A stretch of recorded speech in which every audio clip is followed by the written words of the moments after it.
அஸ்ராக்கருக்கு தலைமையிலான அந்த விசாரணையை நாங்கள் ஏற்க மாட்டோம். அதில் தமிழ்நாடு போலீஸ் இருக்கிறாங்க, நீதிபதி எங்களை குறையா சொல்லிட்டாரு, அந்த குறையையும் நீங்கள் நீக்கி விடுங்க அப்படின்றது தான் ஆதவ் அர்ஜுனா தாக்கல் பண்ண மனுவாக இருக்குது. நான் கேட்பது ஒன்று தாங்க, இந்த விசாரணை என்பது தொடக்க கட்டத்திலாம் இருக்குது. தொடக்க கட்டத்திலேயே அஸ்ராக்கருக்கு கண்டு நீங்கள் ஏன் பயப்படுறீங்க? அஸ்ராக்கருக்கு என்பவர் மிக நேர்மையான ஒரு அதிகாரி, அரசாங்கமே அழுத்தம் கொடுத்தாலும் அதற்கு வளைந்து கொடுக்காத நபர் அப்படின்றது ஊரறிஞ்ச விஷயம். அவர் இப்போ தான் கரூருக்கு போய் அங்கே இருக்கக்கூடிய ஸ்பாட்டை ஆய்வு பண்ணியிருக்கிறாரு, அங்கே இருக்கக்கூடிய மக்கள்கிட்ட கேட்டிருக்கிறாரு, சிசிடிவி காட்சியை பறிமுதல் பண்ணக்கூடிய வேலையில் ஈடுபட்டு கொண்டிருக்கிறார். இப்போதே அவரை தடுத்து நிறுத்துவதற்கான அந்த காரணம் என்ன? எதற்காக டெல்லிக்கு நீங்கள் ஓடுறீங்க? ஏன்னா இவங்க அமைச்ச அந்த குழுவில் தமிழ்நாடு போலீஸ் தான் இருக்குன்னு சொல்கிறாங்க. ஏங்க, தமிழ்நாடு போலீஸ் தான் இருக்குது அப்படின்னா இது என்ன முதலமைச்சர் ஸ்டாலின் அவர்கள் தலைமையில் இருக்கக்கூடிய தமிழ்நாடு போலீஸா? இவங்க முதலமைச்சருக்கு ரிப்போர்ட் கொடுக்க போகிறாங்களா? இல்லை, நீதிபதி தலைமையில், நீதிமன்றம் தலைமையில் அமைக்கப்பட்ட குழு.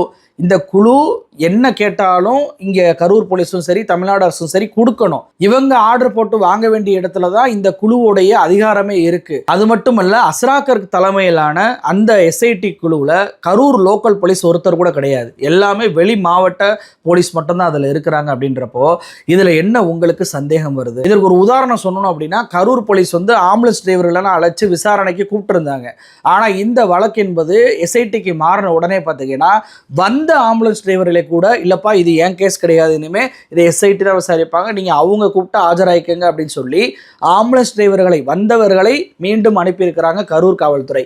அந்த அளவுக்கு தமிழ்நாடு அரசுக்கு கீழே இருக்கக்கூடிய காவல்துறை இதில் ஈடுபடவே இல்லை, எந்த ஒரு முயற்சியும் பண்ணலை அப்படின்றதற்கு இது ஒரு சின்ன உதாரணம். அப்போது கோர்ட்டுக்கு தலைமையில் இருக்கக்கூடிய அந்த விசாரணை கூட ஏற்க மறுப்பது ஏன்? உங்களுக்கு பயம் வருதா இல்லையா? அதுவும் நேர்மையான அதிகாரியை கண்டு பயம் வருதா இல்லையா? கோர்ட்டுடைய சம்மன் அனுப்புனாங்களே ஆதவ் அர்ஜுனாவுக்கு, என்ன கேரவனுடைய சிசிடிவி, உள்ளே இருக்கிற சிசிடிவியும் எடுங்க, வெளியே இருக்கிற சிசிடிவி எடுங்கன்னு சொன்னாங்கல்ல. அப்போவே நீங்கள் அந்த சிசிடிவியை ஒப்படைச்சிருக்கணுமா இல்லையா? உங்களுக்கு பயம் இல்லை அப்படின்னா ஒப்படைச்சிருக்கணுமா இல்லையா? ஆனால் இது வரைக்கும் ஒப்படைக்கவே இல்லை. ஆயுத பூஜையெல்லாம் நடத்துகிறாங்க, சிசிடிவி காட்சிகளை மட்டும் ஒப்படைக்க மாட்டாங்க. சம்மன் அனுப்பின பிறகு தான் ஆதவ் அர்ஜுனா தமிழ்நாட்டை விட்டு என்எஸ்டி வீரர்கள் பாதுகாப்போடு தப்பி விடுங்க நம்ம பார்த்தோம். இப்போ இதுலேருந்து என்ன தெரியுது? எஸ்ஐடி விசாரணை என்பது மக்களுக்கு நம்பிக்கை வராது அப்படின்னு சொல்லி நீங்கள் தாக்கல் பண்ண அந்த மனு என்பது ஒரு அப்பட்டமான பொய்யா இருக்கா இல்லையா?